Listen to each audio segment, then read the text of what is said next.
Hi friends, என் name Amudha. என்னோட channel name Amudha சுவை அறுசுவை. இன்றைக்கி கிருஷ்ண ஜெயந்திக்காண்டி ஒரு இன்ஸ்டன்ட் முறுக்கு தான் நான் காமிக்க போகிறேன். இப்போ இருக்க சுச்சுவேஷனில் நம்ம மாவு அரைச்சி எல்லாம் பண்ணுறது ரொம்ப கஷ்டம். இன்ஸ்டண்ட்டாக வீட்டில் இருக்கிற இன்க்ரீடியன்ஸை வச்சு ஒரு இன்ஸ்டன்ட் முறுக்கு பண்ணி காமிக்க போகிறேன். இதுக்கு தேவையான இன்க்ரீடியன்ட்ஸ் என்னென்னு சொல்கிறேன். நம்ம சாதாரணமாக இடியாப்பத்துக்கெல்லாம் வாங்குவோம்ல, அந்த அரிசி தான் இது, பச்சரிசி மாவு.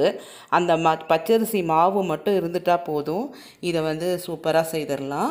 இது ஒரு கப்பு பச்சரிசி மாவுக்கு கால் கப்பு வந்து பைத்தம்பருப்பு எடுத்திருக்கேன். அதுக்கப்புறம் இது வந்து குக்கரில் வேக வச்சு செய்ய போகிறோம். அப்புறம் உப்பு, பெருங்காயம், அப்புறம் இதுக்கு வந்து எள்ளு, அப்புறம் சால்ட்டு, அதுக்கப்புறம் வந்து நம்ம வந்து நெய், அவ்வளோதான் தேவை.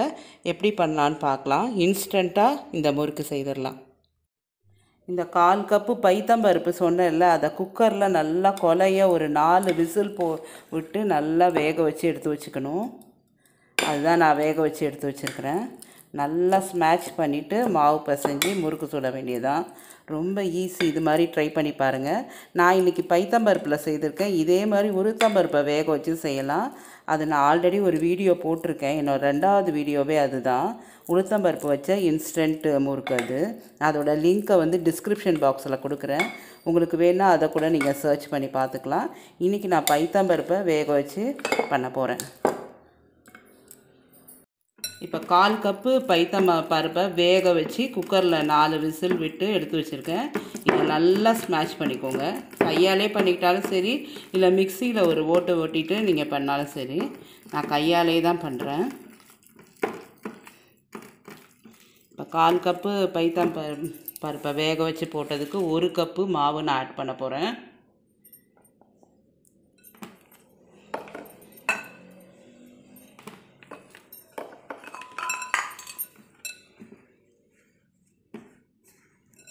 இப்போ மாவையும் பைத்தம்பருப்பு அந்த இது மிக்ஸையும் அரிசி மாவையும் நல்லா மிக்ஸ் பண்ணிக்கோங்க. மிக்ஸ் பண்ணிவிட்டு திருப்பி உங்களுக்கு காமிக்கிறேன். இப்போ இந்த முறுக்குக்கு தேவையான அளவு சால்ட் ஆட் பண்ணிக்கிறேன். பெருங்காயத்தை வந்து கட்டி பெருங்காயத்தை இது மாதிரி தண்ணி போட்டு ஊற வச்சுருக்கிறேன். இதை வந்து மேலால் அப்படியே ஊற்றிக்கலாம்.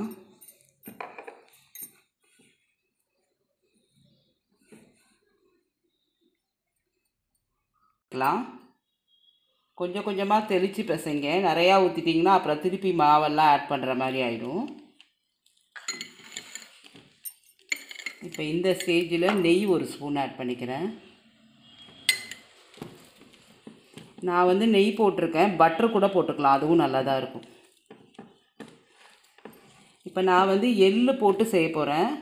சில பேர் வந்து ஓமம் போட்டால் பிடிக்குன்னா ஓமமும் ஆட் பண்ணிக்கலாம், இல்லை சீரகம் பிடிக்குன்னா சீரகமும் ஆட் பண்ணிக்கலாம்.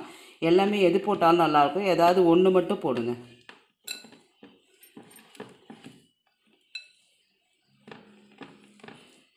இந்த இன்ஸ்டன்ட் முறுக்கு வந்து ரொம்ப நல்லாயிருக்கும். ஈஸியாக பண்ணிடலாம். இப்போ இதுக்கு தேவையான அளவு எள்ளு ஆட் பண்ணிக்கிறேன். இப்போ நான் வந்து வெள்ளை எள்ளு போட்டிருக்கேன். எனக்கு வெள்ளை எள்ளு பிடிக்கும். கருப்பு எள்ளு இருந்ததுன்னா அதை கூட போட்டுக்கலாம் நீங்கள். இப்போ நல்லா பிசைஞ்சிட்டேன்.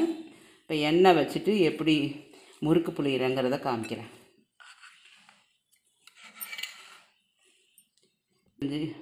இந்தளவு மாவு பிசைஞ்சால் போதும்.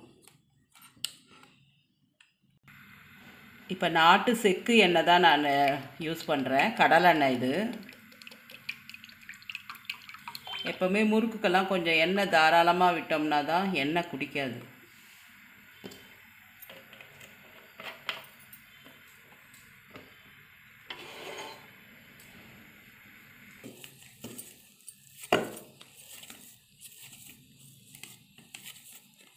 இப்போ முறுக்கு மாவு வந்து வெண்ணெய் மாதிரி இந்த மாதிரி பிசைஞ்சிக்கிட்டேன்.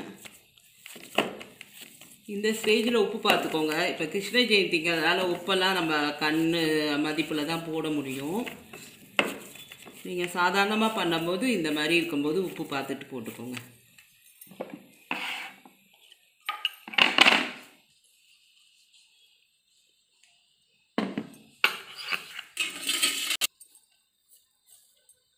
இப்போ மாவை நல்லா ஊற்றிட்டு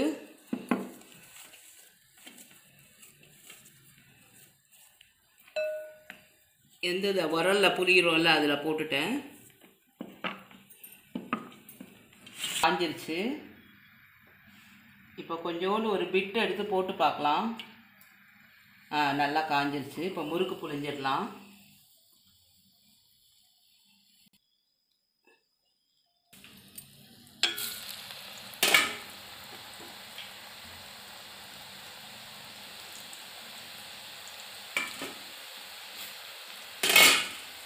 நான் போடுறேன்.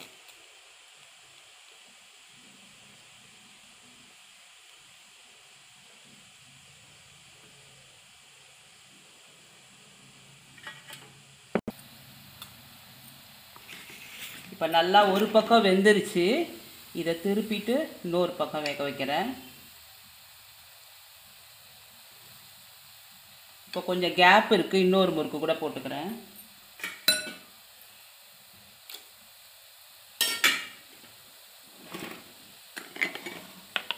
வேகட்டும், வெந்ததுக்கப்புறம் எடுத்து காமிக்கிறேன்.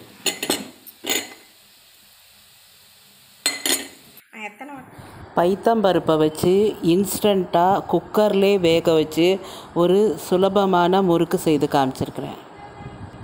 கிருஷ்ண ஜெயந்திக்கு நெக்ஸ்ட்டு ரெசிபி ஒரு இன்ஸ்டண்ட் தட்டை தான் பண்ண போகிறேன்.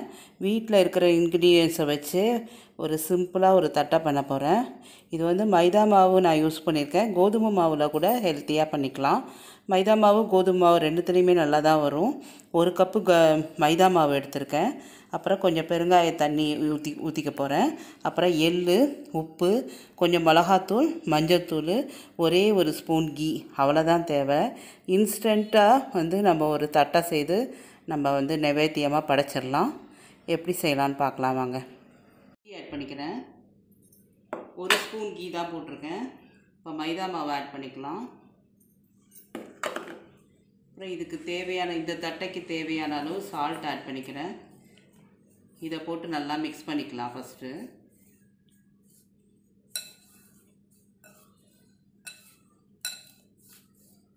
இன்ஸ்டண்ட்டாக இந்த தட்டை பண்ணிடலாம். அரிசி மாவெல்லாம் இல்லாமல்.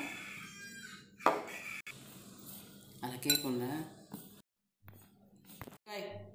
பெருங்காய தண்ணியை ஊற்றிக்கிறேன். அப்புறம் இதுக்கு தேவையான அளவு, இது ஓட்ட அடைன்னு சொல்லுவாங்க, எள் அடைன்னு சொல்லுவாங்க, அதனால் எள் ஆட் பண்ணிக்கிறேன். அப்புறம் மஞ்சத்தூள், மிளகாத்தூள், ப்ளெயின் மிளகாத்தூள் தான் நான் ஆட் பண்ணுறேன். தனியாலாம் கலக்காத ப்ளெயின் மிளகாத்தூள். அப்புறம் இதுக்கு தேவையாக கொஞ்சமாக தண்ணி போட்டுக்கலாம்.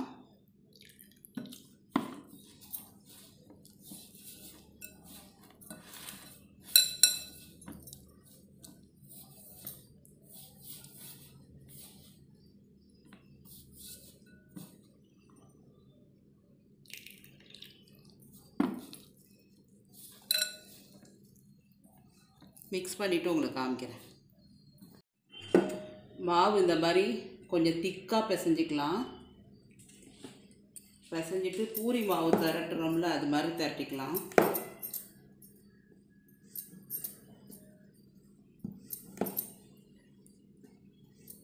அதுக்கடையில் எண்ணெயை காய வச்சுட்டேன்.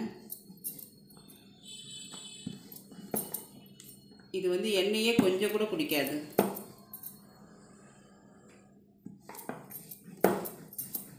நம்ம வீட்டில் ஏதாவது ஒரு டிஃபன் பாக்ஸ் இந்த மாதிரி குட்டியாக இருக்கும்ல, அதை வச்சு ஷேப் பண்ணிக்கலாம் தட்டை மாதிரி.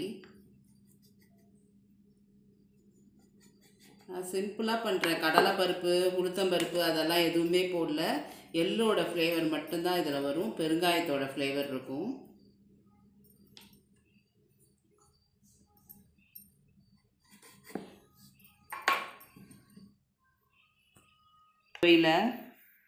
சப்பாத்தி குழையில் இதிலே ஒரு டிசைன் வரும். இந்த மாதிரி 2-3 டிசைன் நான் வச்சுருக்கேன்.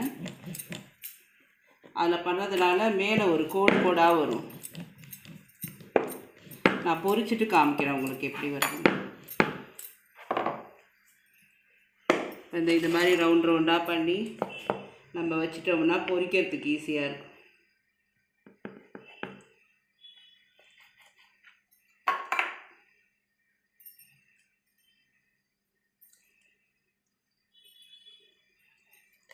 எண்ணெய் காஞ்சிருச்சு, பொரிச்சு எடுத்துடலாம். ஒரு பிட்டு நம்ம போட்டு பார்ப்போம். இது கீழே எலும்பி வந்துருச்சுன்னா எண்ணெய் காஞ்சிருச்சுன்னு அர்த்தம்.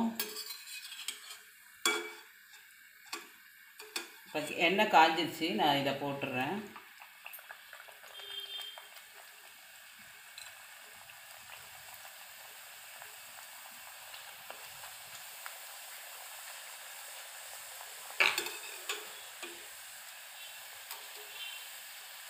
நான் ஃபுல்லாக பொரிச்சுட்டு உங்களுக்கு காமிக்கிறேன் எப்படி வருது. இதில் 2-3 இது மாதிரி ஓட்டை போட்டோம்னா பூரி மாதிரி உப்பி வராது, நல்லா கிறிஸ்பியாக வரும். கொஞ்சம் ஹோல்ஸ் மாதிரி போட்டுக்கோங்க. எல்லா தட்டையிலையும் போட்டுக்கோங்க, அப்போ உப்பி வராது.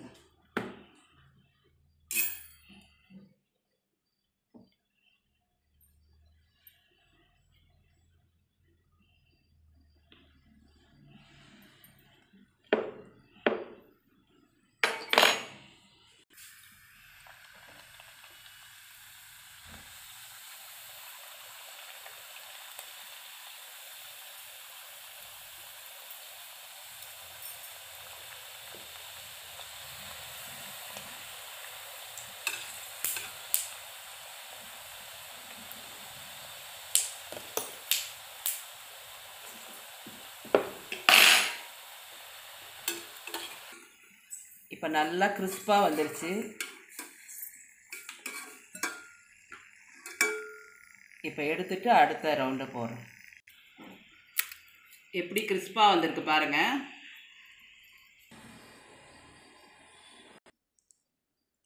வீட்டில் இருக்கிற மாவை வச்சு ஒரு இன்ஸ்டண்ட்டாக மைதா மாவை வச்சு ஒரு தட்டை பண்ணி காமிச்சிருக்கேன். இந்த தட்டை ரொம்ப டேஸ்ட்டாக இருக்கும், துளி கூட எண்ணெயே குடிக்காது. எப்போயாவது ஒரு தடவை இந்த மாதிரி யூஸ் பண்ணி மைதா மாவை யூஸ் பண்ணி கூட பண்ணிக்கலாம். இதே மாதிரி கோதுமை மாவில் கூட ஹெல்த்தியாக வேணும்னாலும் பண்ணிக்கலாம், அதுவும் நல்லா தான் இருக்கும். இந்த இன்ஸ்டன்ட் தட்டை வந்து எல்லாருக்கும் பிடிச்சிருக்குன்னு நினைக்கிறேன்.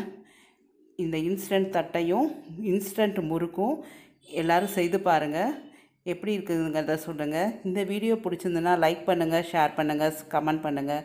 பக்கத்தில் இருக்க பெல் பட்டனை ப்ரெஸ் பண்ண மறந்துடாதீங்க. வேறு ஒரு இன்ட்ரெஸ்டிங்கான வீடியோவில் பார்க்கலாம் ஃப்ரெண்ட்ஸ். எல்லாருக்கும் ஹாப்பி கிருஷ்ண ஜெயந்தி. இந்த கிருஷ்ண ஜெயந்தி இந்த இன்ஸ்டன்ட் வச்சு நீங்கள் இன்ஸ்டண்ட்டாக குயிக்காக பண்ணிடலாம். Thank you friends. வேறு ஒரு நல்ல வீடியோவில் பார்க்கலாம் ஃப்ரெண்ட்ஸ். பாய்.